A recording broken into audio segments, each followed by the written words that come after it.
Hello students, I am UC Sinha. आज हम लोग सॉलिड स्टेट के लास्ट टॉपिक कर रहे हैं, यानी कि मैग्नेटिक नेचर ऑफ सॉलिड। ठीक है, तो ये आज ये लास्ट टॉपिक है सॉलिड स्टेट का। गाइज, इसके बाद सॉलिड स्टेट खत्म हो जाएगा और उसके बाद आपको प्रैक्टिस करना है। तो चलिए आज हम लोग स्टार्ट करते हैं magnetic properties in solid. Magnetic properties magnetic properties in solid. Magnetic properties in solid. चलिए, सबसे पहले तो इसमें एक क्वेश्चन है कि मैग्नेटिक नेचर होता क्यों है। तो सबसे पहला रीजन यही है कि अनपेयर्ड इलेक्ट्रॉन के कारण होता है, जिसमें जिस सब्सटेंस में, जिस सॉलिड सब्सटेंस में या जिस सब्सटेंस में अनपेयर्ड इलेक्ट्रॉन्स होता है, ठीक है ना, अनपेयर्ड इलेक्ट्रॉन होता है, उसमें मैग्नेटिक नेचर होता है। यानी कि अगर उसको आप मैग्नेटिक फील्ड में ले जाते हो, वैसा सब्सटेंस जिसमें अनपेयर्ड इलेक्ट्रॉन है, उसमें मैग्नेटिज्म आता है, ठीक है, और उसको हम लोग बोलते हैं कि मैग्नेटिक प्रॉपर्टी शो करता है। ठीक है, तो मैग्नेटिक प्रॉपर्टी किसके कारण होता है? नंबर ऑफ अनपेयर्ड इलेक्ट्रॉन्स के कारण। अब करता है magnetic nature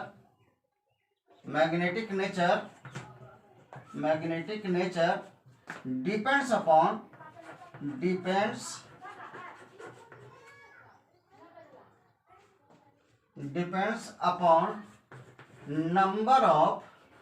number of unpaired electrons।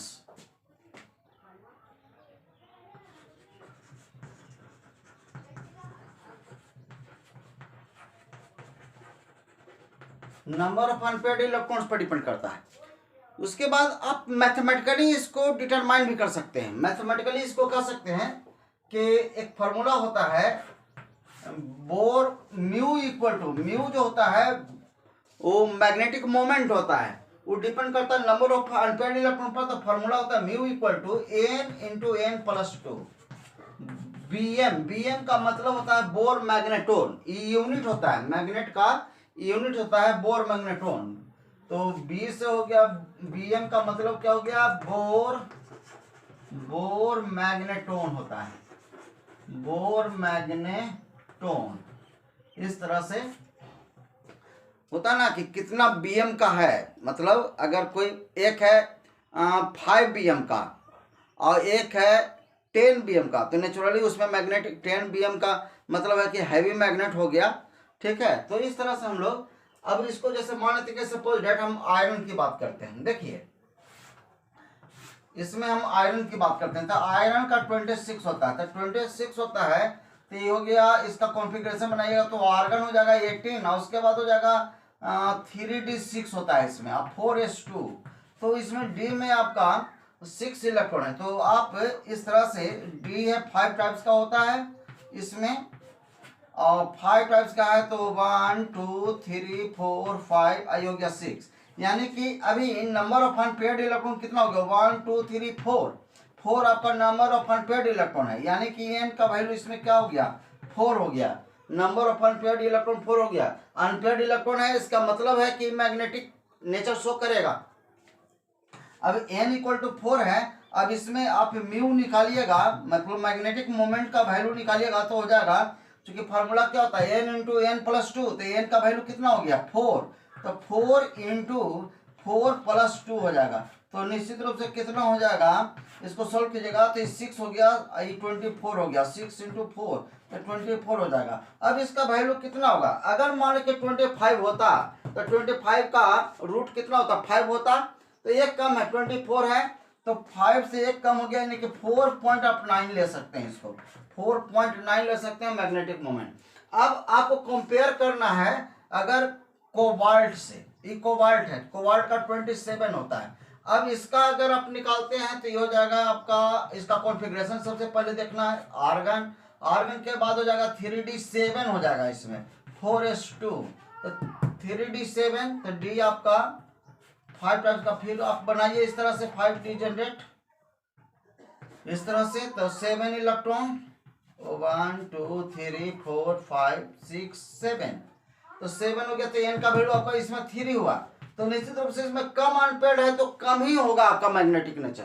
इसमें कम है, इसमें तो 5 आपका 4 था आपका अनपेड इलेक्ट्रॉन, तो आप 4.9 आया, उससे कम है, इसमें 3 अनपेड इलेक्ट्रॉन है, तो निश्चित रूप से इससे तो कम ही होगा। लेकिन कितना होगा आप इसको मैथमेटिकली तो आप निकाल सकते हैं।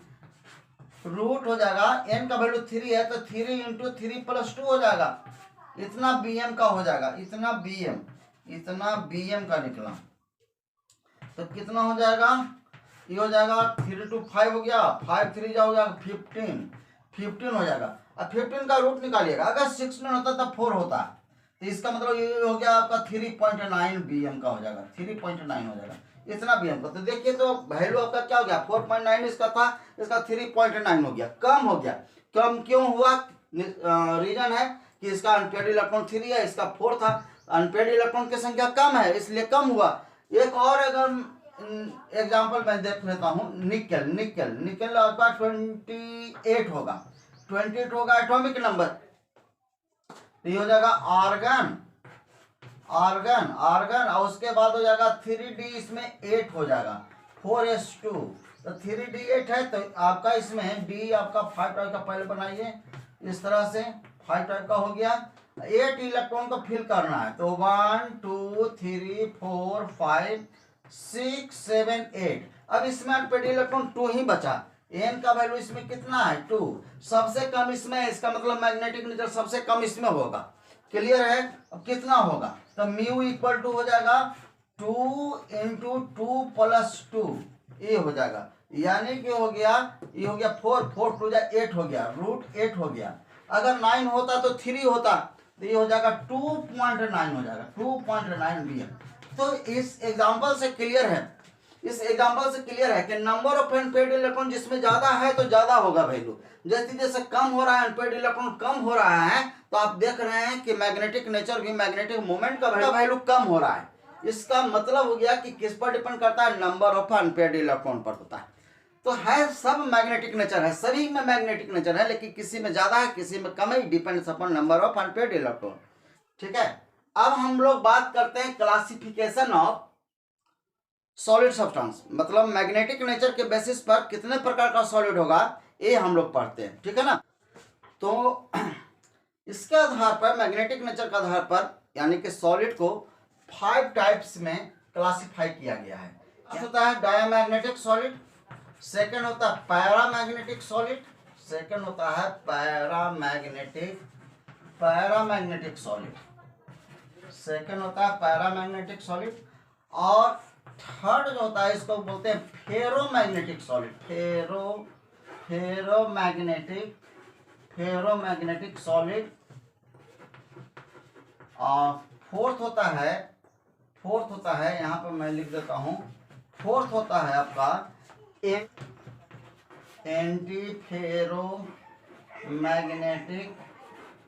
एंटीफेरोमैग्नेटिक सॉलिड, फोर्थ हो गया एंटीफेरोमैग्नेटिक। और फिफ्थ हो गया फेरी मैग्नेटिक, यहाँ पर मैं लिख देता हूँ फिफ्थ फेरी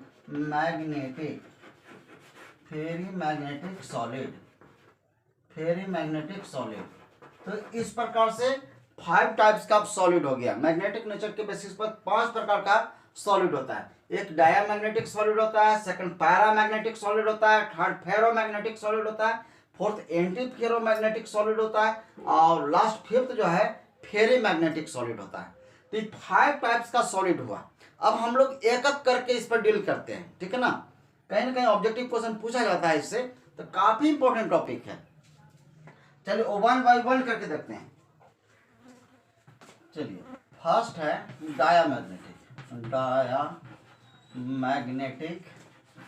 डायामैग्नेटिक सॉलिड।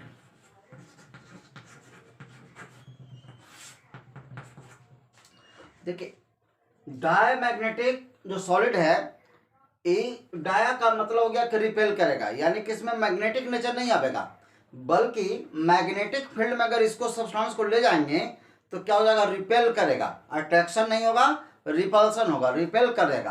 तो जिसमें रिपल्सन होगा, वीकली रिपेल करेगा, ऐसा नहीं कि बहुत जल्दी बहुत ज्यादा रिपेल करेगा, नहीं, वीकली रिपेल करेगा। ठीक है ना, ऐसा इसलिए होता है कि इसमें अनपेयर्ड इलेक्ट्रॉन नहीं होता है। अनपेयर्ड इलेक्ट्रॉन होता तो अट्रैक्शन होता, तो मैग्नेटिक नेचर होता है, लेकिन ये रिपल्सन होता है, रिपेल करता है। इसका मतलब है कि सबसे पहले कि इसमें अनपेयर्ड इलेक्ट्रॉन नहीं होता है। तो सबसे पहले तो इसमें ये फैक्टर है, सबसे पहले तो इसमें ये समझना है कि इसमें no unpaired electron, no unpaired electron, एक भी अनपेयर्ड इलेक्ट्रॉन नहीं होता है। दूसरी चीज है, सेकंड अगर प्रोसेस की बात करते हैं तो इसमें कि वीकली इसमें बहुत कम रिपेल करेगा, और weekly repelled by magnetic field, अगर मैग्नेट में ले जाते हैं, मैग्नेटिक फील्ड में ले जाते हैं तो वीकली रिपेल्ड करेगा। दूसरा थर्ड है वीकली रिपेल्ड करेगा मैग्नेटिक फील्ड में। और जैसा कि पहला पॉइंट में बताया कि नो अनपेयर्ड इलेक्ट्रॉन, एक भी अनपेयर्ड इलेक्ट्रॉन नहीं है, इसका मतलब है कि इसमें सारा का सारा इलेक्ट्रॉन पेयरिंग में है। ऑल इलेक्ट्रॉन्स आर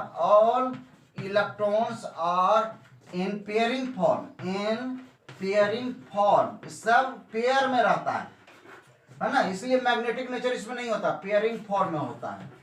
बस इसमें ये समझना है कि वीकली रिपेल्ड होता है ना। मेन इंपॉर्टेंट पॉइंट है कि वीकली रिपेल्ड होता है, अनपेयर्ड इलेक्ट्रॉन एक भी नहीं होता है, यानी कि सारा का सारा पेयरिंग में होता है।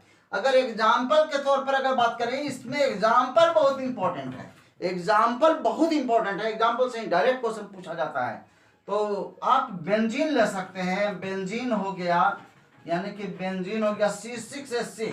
अब तीन चार एग्जाम्पल है, उसको आपको एकदम माइंड पर रखना है। बेंजीन हो गया, वाटर हो गया, सोडियम क्लोराइड हो गया, ये सब आपका वीकली रिपेल्ड करेगा, डायामैग्नेटिक सब्सटेंस है, ठीक है ना। और टाइटेनियम डाइऑक्साइड बहुत इंपॉर्टेंट एग्जांपल है, कई बार पूछा हुआ है, इसलिए इस एग्जांपल को एकदम माइंड पर रखना है। बेंजीन हो गया, वाटर हो गया, सोडियम क्लोराइड हो गया, टाइटेनियम डाइऑक्साइड हो गया। तो इस तरह से इसमें क्या हो गया कि समझना है डायमैग्नेटिक सब्सटेंस है, क्योंकि जैसे ही मैग्नेटिक फील्ड में ले जाते हैं रिपल्सन हो जाता है। क्लियर हो गया। चलिए सेकंड में बात कर रहा हूं पैरामैग्नेटिक सॉलिड का। पैरामैग्नेटिक सॉलिड सेकंड है। पैरामैग्नेटिक, पैरा का मतलब होता है लिटिल, पैरा का मतलब क्या होता है, मतलब यहीं से समझना, पैरा का मतलब होता है लिटिल, बहुत कम होता है, पैरा का मतलब होता है यानी कि बहुत कम इसमें मैग्नेटिक नेचर होगा। यानी कह सकते हैं कि मैग्नेटिक फील्ड में क्या होगा, मैग्नेटिक फील्ड में वीकली अट्रैक्ट करेगा, अट्रैक्शन तो होगा, अट्रैक्ट होता है, मैग्नेट के द्वारा अट्रैक्ट होता है, लेकिन वीकली अट्रैक्ट होता है, weekly attracted by magnetic field, ठीक है ना। तो सबसे पहला पॉइंट है कि अट्रैक्शन होगा, इसका मतलब मैग्नेटिक नेचर है, इसका मतलब है कि कम से कम एक अनपेयर्ड इलेक्ट्रॉन तो होगा ही। तो यानी कह सकते हैं कि एटलीस्ट वन अनपेयर्ड इलेक्ट्रॉन रहेगा, अनपेयर्ड इलेक्ट्रॉन्स तो होगा ही, कम से कम एक अनपेयर्ड तो इलेक्ट्रॉन होगा ही, ज्यादा जो भी हो, लेकिन कम से कम एक अनपेयर्ड तो इलेक्ट्रॉन होगा, इसलिए अट्रैक्ट होता है, इसलिए मैग्नेटिक नेचर आता है। सेकंड में होगा कि वीकली अट्रैक्ट होता है, कैसा होता है, weekly attracted by magnetic field weekly attract होता है। अब वीकली अट्रैक्ट होता है, इसका मतलब है कि इसमें, इसको हम कह सकते हैं कि टेम्परेरी इफेक्ट है, मैग्नेटिक नेचर इसमें टेम्परेरी है, टेम्परेरी इफेक्ट है, इफेक्ट ऑफ मैग्नेटिक नेचर इसमें टेम्परेरी है। क्यों है जरा आप समझिए। देखिए, इसको जब हम ले जाते हैं मैग्नेटिक फील्ड में आप ले जाते हैं, मैग्नेटिक फील्ड के कांटेक्ट में जब ले जाते हैं पैरामैग्नेटिक सब्सटेंस को, तो जब इसमें मैग्नेटिक नेचर आ जाता है, एडॉप्ट करता है, कब, जब मैग्नेटिक फील्ड में आप ले जाएंगे, ठीक है ना। तो under the effect of magnetic field इसमें मैग्नेटिक नेचर आता है सब्सटेंस में, लेकिन जैसे ही आप मैग्नेटिक फील्ड से आप अलग कीजिएगा, जैसे ही अलग हटा दीजिएगा मैग्नेटिक फील्ड, तो उसमें मैग्नेटिक नेचर भी हट जाता है। इसका मतलब है कि परमानेंट नेचर नहीं है, इसमें टेम्पररी नेचर है। ठीक है, तो तभी तक रहेगा इसमें मैग्नेटिक नेचर जब तक मैग्नेटिक फील्ड के कांटेक्ट में है। मैग्नेटिक फील्ड से जैसे ही हटेगा उसमें मैग्नेटिक नेचर भी हट जाएगा, यानी कि पैरामैग्नेटिज्म हट जाता है। ठीक है ना, तो इसीलिए इसको हम क्या कहेंगे कि टेम्पररी इफेक्ट है, परमानेंट इफेक्ट है नहीं, परमानेंट मैग्नेटिज्म इसमें नहीं है। तो फोर्थ पॉइंट में इसे हम ले सकते हैं कि जब तक मतलब मैग्नेटिक नेचर यानी कि paramagnetism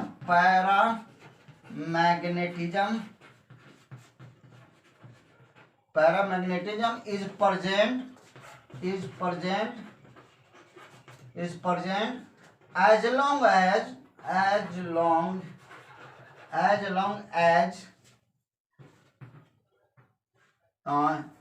external magnetic field is present. External magnetic field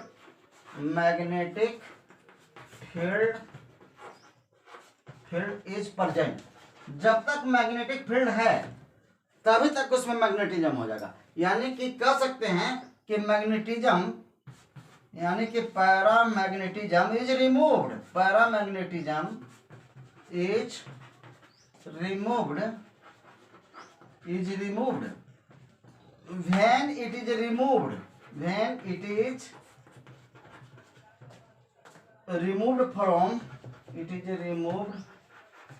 when it is removed from external magnetic field, external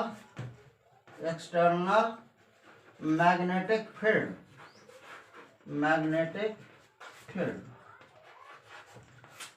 external magnetic field से जैसे ही आप हटाइएगा तो उसमें से मैग्नेटिज्म लॉस कर जाता है, हट जाता है, यानी कि क्या हो गया, टेम्पररी। एग्जांपल जैसे आपका O2 हो गया, Fe3+ हो गया, कॉपर 2+ हो गया, ठीक है ना, क्रोमियम 3+ हो गया। अब बहुत इंपॉर्टेंट एग्जांपल हो गया टाइटेनियम ऑक्साइड TiO। आप देखिए पैरामैग्नेटिक ही है TiO, जबकि TiO2 टाइटेनियम डाइऑक्साइड जो लिए थे ये आपका डायमैग्नेटिक सब्सटेंस है, ये आपका डायमैग्नेटिक है, ये आपका पैरामैग्नेटिक है। तो ये बहुत इंपॉर्टेंट एग्जांपल हो गया। तो ये हो गया डायमैग्नेटिक, ये हो गया आपका पैरामैग्नेटिक, तो याद रखिएगा। तो इस तरह का एग्जांपल है, तो बहुत इंपॉर्टेंट एग्जांपल हो गया, ETC कर दीजिएगा। तो मैं वही एग्जांपल दे रहा हूं जो क्वेश्चन पूछे जाते हैं, ठीक है ना, कहीं ना कहीं पूछा हुआ क्वेश्चन है या पूछा जाएगा, इसलिए ये सब एग्जांपल आपको याद रखना है। बहुत इंपॉर्टेंट टर्म है, ठीक है ना। फेरोमैग्नेटिक सॉलिड, फेरोमैग्नेटिक सॉलिड में क्या होता है, फेरोमैग्नेटिक सॉलिड में होता है कि सबसे पहला तो ये समझिएगा कि strongly attracted by magnetic field, ये स्ट्रांगली अट्रैक्ट करता है। देखिए ये strongly attracted by external magnetic field,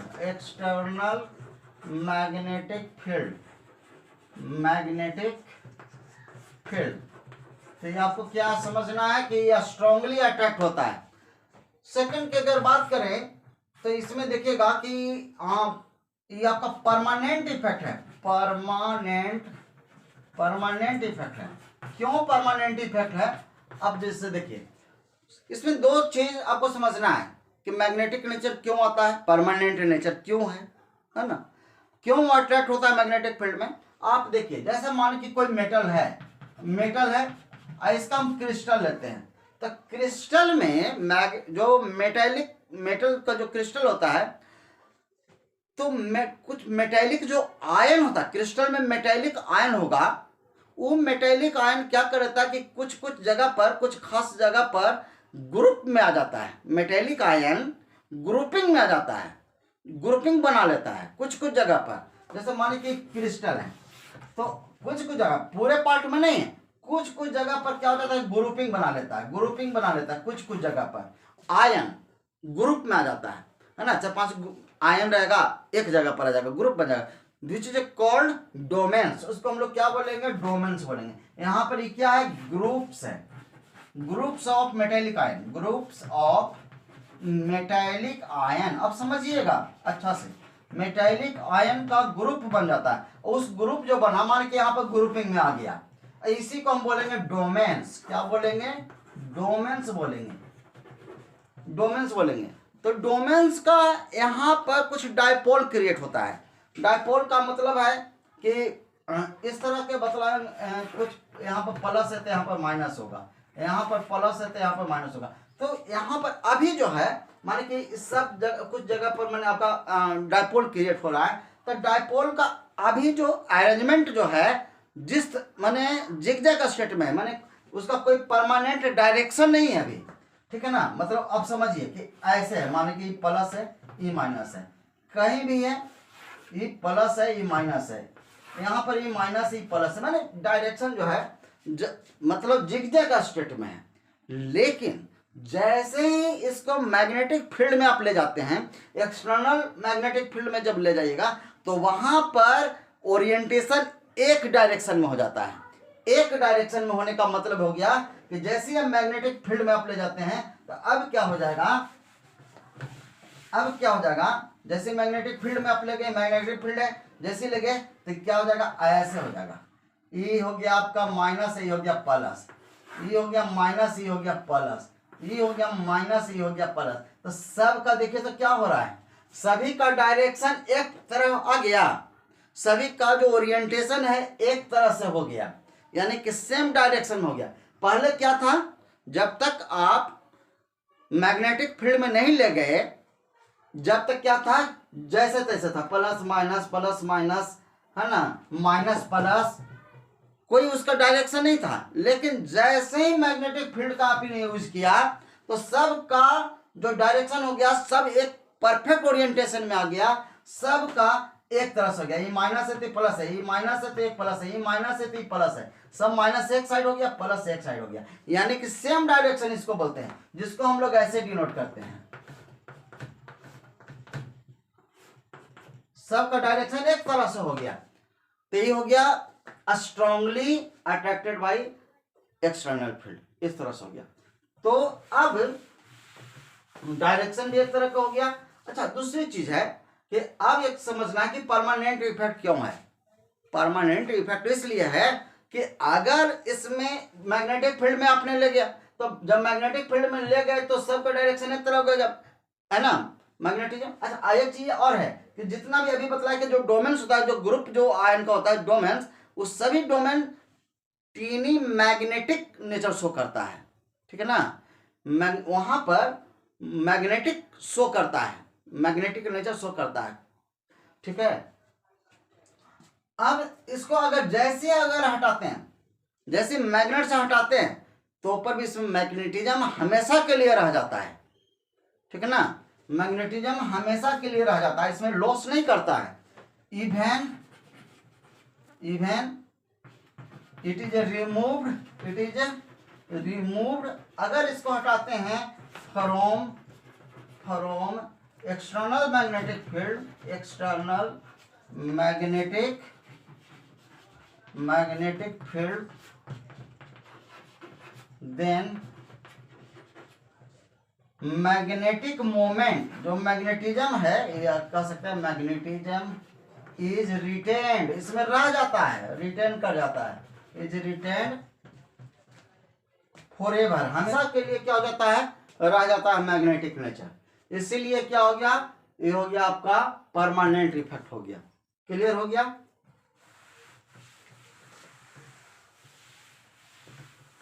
अगर एग्जाम्पल की बात करते हैं, इसका एग्जाम्पल तो आपका हो जाएगा आयरन हो जाएगा, निकेल हो जाएगा, कोबाल्ट हो गया, इस तरह से। तो ये हो गया आपका फेरोमैग्नेटिक सब्सटेंस, थर्ड हो गया। फोर्थ होगा आपका anti ferromagnetic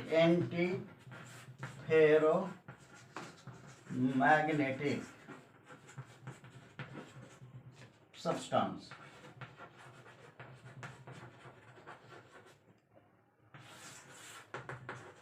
anti ferromagnetic substance नाम से ही क्लियर है, एंटी है, फेरोमैग्नेटिक का उल्टा होता है। देखिए इसमें क्या होगा कि सबसे पहले तो ये हो गया कि नो मैग्नेटिज्म, इसमें मैग्नेटिक नेचर नहीं होता है, नो मैग्नेटिज्म, इसमें कोई मैग्नेटिज्म नहीं होता है, ठीक है ना। अगर सेकंड पॉइंट में अगर मैं लूं तो इसमें क्या होता है कि इसका जो स्ट्रक्चर होता है, यानी कि जो structure of domains like ferromagnetic की तरह होता है, फेरोमैग्नेटिक की तरह स्ट्रक्चर ऑफ डोमेन्स होता है, but direction of domain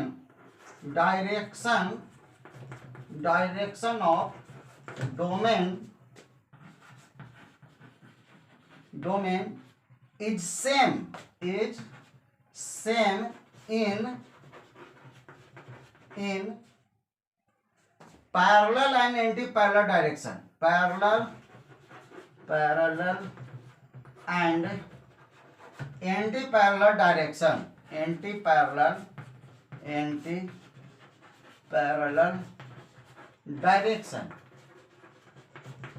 which cancel, यही कारण है कि क्या कर देता है, which cancel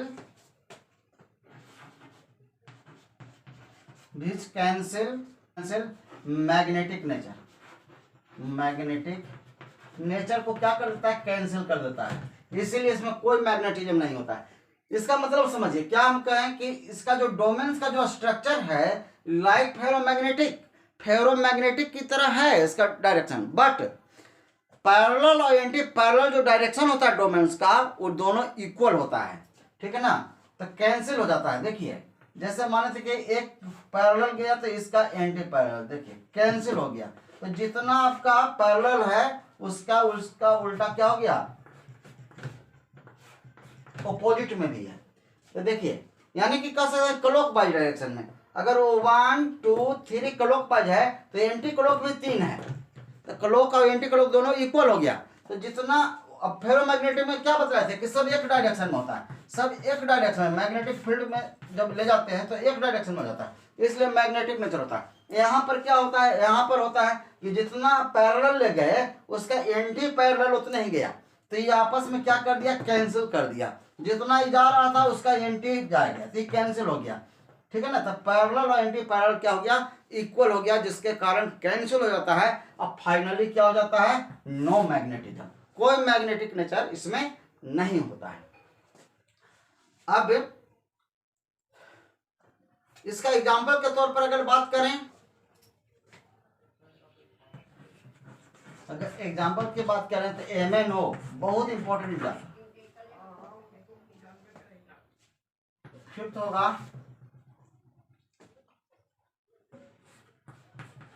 Pheri magnetic solid,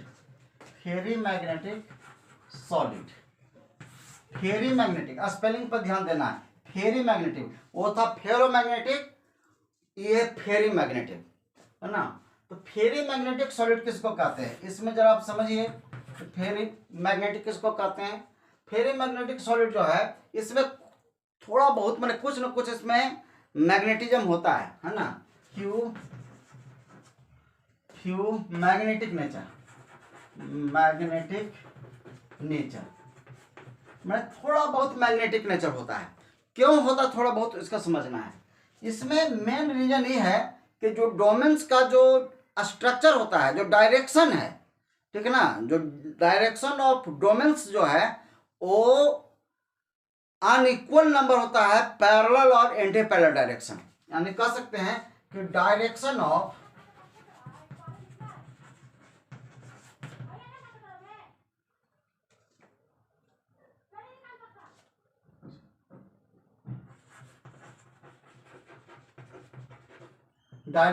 domains is unequal, ये ध्यान देना है, unequal in parallel and anti parallel and anti-parallel direction and anti-parallel direction, मतलब अनइक्वल होता है पैरेलल और एंटी पैरेलल डायरेक्शन में। देखिए एंटी फेरोमैग्नेटिक में क्या बतलाते हैं कि दोनों में इक्वल होता था, जितना क्लॉक में जा रहा था उतना एंटी क्लॉक में जा रहा था, इसलिए कैंसिल हो गया था मैग्नेटिक नेचर। बट इसमें क्या है, ये चीज ध्यान देना, अनइक्वल है, अनइक्वल है, पैरेलल और एंटी पैरेलल डायरेक्शन अनइक्वल है। जैसे देखिए, अगर 3 इस तरह से है, 3 है पैरेलल में, तो इसमें 2 है आपका क्या, एंटी पैरेलल में, तो अनइक्वल हो गया। 3 है पैरेलल और एंटी पैरेलल है 2, तो 2 तो मान के 2 कैंसिल हो गया, तो कुछ ना कुछ तो अभी मैग्नेटिक नेचर होगा, तो इसीलिए फ्यू मैग्नेटिक नेचर शो करता है, ठीक है ना। तो ये मेन रीजन यही है। अगर एग्जांपल की बात करें, इसमें मेन है, एग्जांपल पर ध्यान देना, तो जैसे Fe3O4, Fe3O4, और जो फेराइड्स टाइप का जो स्ट्रक्चर है, फेराइड्स स्ट्रक्चर मतलब फेराइड्स स्ट्रक्चर, फेराइड्स स्ट्रक्चर, फेराइड्स स्ट्रक्चर लाइक, जैसे आपका मान लेते हैं कि आपका मैग्नीशियम यहाँ पर कर देते हैं Mg Fe2O4, ये हो गया। उस तरह से जिंक वाला हो गया, जिंक Fe2O4, ये सब आपका एग्जाम्पल है किसका, फेरी मैग्नेटिक सॉलिड का, यानी कि कुछ ना कुछ इसमें मैग्नेटिक नेचर होगा, मतलब थोड़ा बहुत ही होगा लेकिन होगा। अब देख रहे क्यों होगा, क्योंकि पैरेलल अगर ज्यादा है तो एंटी पैरेलल कम है, तो अनइक्वल नंबर होने के कारण कुछ ना कुछ आपका रहता है। इसमें सबसे इंपॉर्टेंट एक पॉइंट और है, नोट में लिख सकते हैं, नोट में, कि जो फेरी मैग्नेटिज्म है, फेरी मैग्नेटिज्म, वो आप चेंज कर सकते हैं, उसको हीट करके पैरा मैग्नेटिज्म में चेंज किया जा सकता है। तो लिखेंगे कि ferrimagnetism, ferrimagnetism, ferrimagnetism, magnetism is changed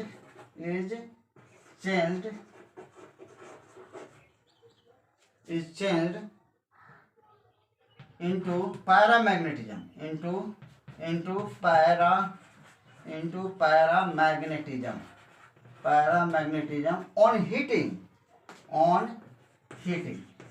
heat करके, ठीक ना। अगर फेरी मैग्नेटिक सॉलिड है, जैसे ये हो गया आपका, इसको अगर हीट कीजिएगा तो हीट करने पर फेरी मैग्नेटिक नेचर जो था वो चेंज कर जाएगा, पैरा मैग्नेटिक नेचर में आ जाएगा, ठीक है ना। तो इसको याद रखेंगे। कभी कभी ऑब्जेक्टिव में पूछता है कि फेरी मैग्नेटिज्म कैसे चेंज कर सकता है पैरा मैग्नेटिज्म में, तो हीट कर करके, हीट के द्वारा ही हीट कीजिए उसको, इसको हीट कीजिएगा तो जो फेरी मैग्नेटिक है वो पैरा मैग्नेटिक में चेंज कर जाएगा। चलिए, तो ये था आपका सभी तरह का। एक और टर्म है क्यूरी टेम्परेचर, बहुत इंपॉर्टेंट है क्यूरी टेम्परेचर। चलिए, अब एक छोटा सा टर्म है Curie temperature, Curie temperature, Curie temperature है क्या, क्यूरी टेम्परेचर ये पूछता है बोर्ड लेवल में, क्यूरी टेम्परेचर क्या है। तो क्यूरी टेम्परेचर होता है एक वैल्यू होता है टेम्परेचर का जिस पर फेरोमैग्नेटिक सब्सटेंस, याद रखना, फेरोमैग्नेटिक सब्सटेंस चेंज किया जाता है पैरामैग्नेटिक सब्सटेंस में, यानी कि फेरोमैग्नेटिज्म चेंज कर जाएगा पैरामैग्नेटिज्म में, ठीक है ना। तो जिस टेम्परेचर पर ऐसा होता है कि फेरोमैग्नेटिक है ना चेंज कर जाए पैरामैग्नेटिक में, तो उस वैल्यू ऑफ टेम्परेचर को हम लोग क्या बोलेंगे, क्यूरी टेम्परेचर। तो लिख सकते हैं a value of temperature, a value of temperature, a value of temperature at which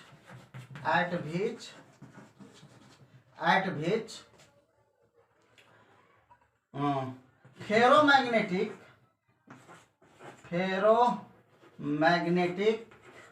solid behaves as paramagnetic, solid. जिस टेम्परेचर पर फेरोमैग्नेटिक सॉलिड बिहेव करने लगता है किसके तरफ, पैरामैग्नेटिक, यानी तो पैरामैग्नेटिक सॉलिड बन जाता है, is called Curie temperature, is called Curie temperature,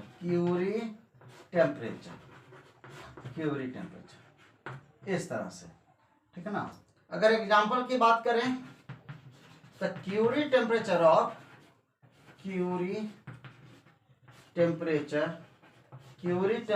of अगर आयरन की बात करते हैं तो ये जाएगा इतना केल्विन, 1033 केल्विन इतना पर होता है।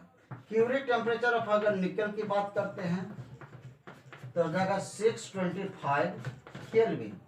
क्यूरी टेम्परेचर ऑफ अगर Fe3O4, Curie temperature of Fe3O4 is 850 kelvin, 850 kelvin.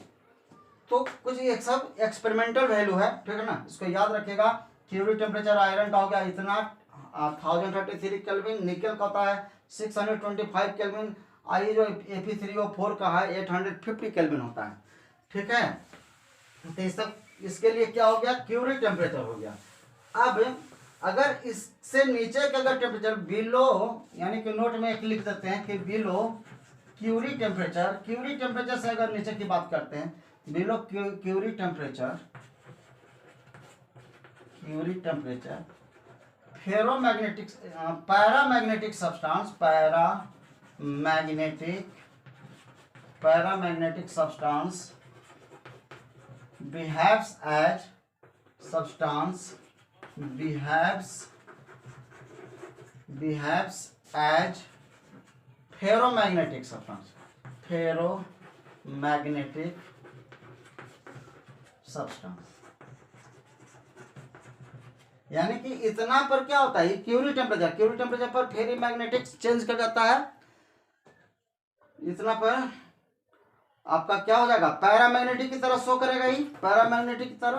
पहले क्या था, पहले तो आपका फेरोमैग्नेटिक था, बाद में क्या हो गया, इतना टेम्परेचर पर पैरामैग्नेटिक में चेंज कर गया। इसका मतलब है कि इससे कम में जो क्यूरी टेम्परेचर है सबका, उससे अगर वैल्यू कम लेते हैं टेम्परेचर का, तो वहां पर क्या करेगा कि पैरामैग्नेटिक सब्सटेंस जो है फेरोमैग्नेटिक की तरह बिहेव करेगा।